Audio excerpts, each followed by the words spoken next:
भगवान कृष्ण सनातन धर्म में प्रमुख देवता है जो ज्ञान, प्रेम, विश्वास और करुणा का प्रतिनिधित्व करते हैं। भगवान कृष्ण द्वापर युग में दिव्य नायक है जो महाभारत और भगवत गीता के केंद्रीय चरित्र है। महादेव के नाम से विख्यात भगवान शिव है। शिव का कोई प्रारंभ और अंत नहीं है। शिव मानवीय धारणा से परे है और उन्हें अंधकार का सबसे बड़ा संहारक माना जाता है। वास्तव में शिव और कृष्ण मूल रूप से एक ही ऊर्जा और एक ही चेतना है। भगवान कृष्ण भगवान विष्णु के अवतार है जिन्होंने भगवान विष्णु द्वारा भगवान कृष्ण के रूप में पृथ्वी पर जन्म लिया था, जो भगवान विष्णु द्वारा दिए गए इस ब्रह्मांड को बचाने के लिए भगवान कृष्ण के चाचा थे। हिंदू धर्म में हम भगवान कृष्ण यानी कि भगवान विष्णु के अवतार को संरक्षक के रूप में और भगवान शिव को संहारक के रूप में जानते हैं। हालांकि इस तरह के विभिन्न ब्रह्मांडीय कार्य होने के कारण वे एक अविश्वसनीय संबंध साझा करते हैं। भगवान शिव और भगवान विष्णु हिंदू धर्म में दो सबसे अधिक पूजे जाने वाले देवता हैं। हर दिन लाखों भक्त इन दोनों भगवानों को प्रसन्न करने के लिए पूजा करते हैं, जो दोनों हमारे जीवन को बेहतर बनाने की शक्ति रखते हैं। शिव को देवीय संहारक के रूप में जाना जाता है, जबकि विष्णु को संसार का संरक्षक कहा जाता है।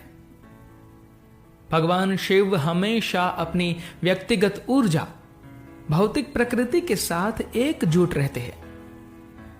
प्रकृति के 3 तरीकों की गतिविधियों के जवाब में 3 विशेषताओं में खुद को प्रकट करना, वह इस प्रकार भलाई, जुनून और अज्ञानता में भौतिक अहंकार के 3 गुना सिद्धांत का प्रतीक है।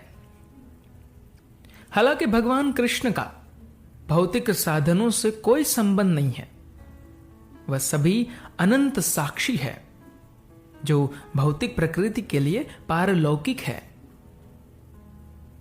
भगवान शिव के उपासक को वे परिणाम मिलते हैं जो भौतिक प्रकृति के प्रभावों के लिए सशर्त होते हैं, जबकि भगवान कृष्ण के एक उपासक को भौतिक विकल्प प्राप्त करने के बजाय भौतिक प्रकृति से मुक्ति मिलती है। भगवान शिव अज्ञानता के प्रभारी है और अज्ञान की विद्या में जिन आत्माओं का स्वभाव है उन्हें आकर्षित करता है। 500 साल पहले की वल्लभाचार्य की कहानी हमें बताती है कि भगवान कृष्ण भगवान शिव को सबसे अधिक प्रिय है।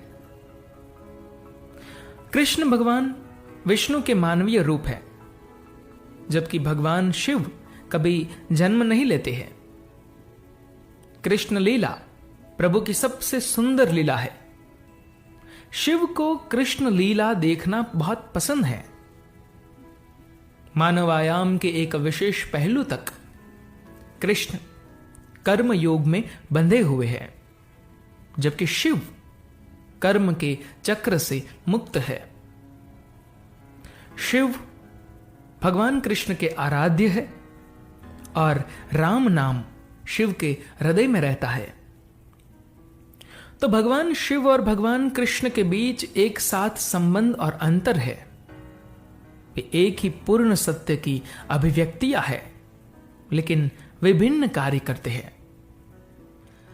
महत्वपूर्ण यह नहीं है कि कौन सर्वोच्च है, बल्कि यह कि हम सुप्रीम को अपनी ईमानदारी दिखाते हैं और उनके मार्गदर्शन के लिए प्रार्थना करते हैं। अंतर केवल ऊर्जावान निकायों के नाम और रूपों के बीच है।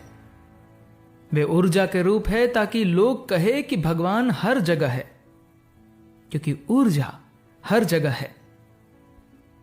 अकल्पनीय ईश्वर पूर्ण वास्तविकता में एक है।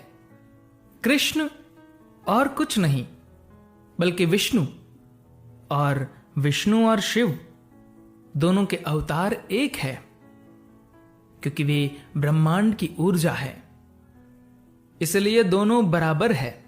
धन्यवाद।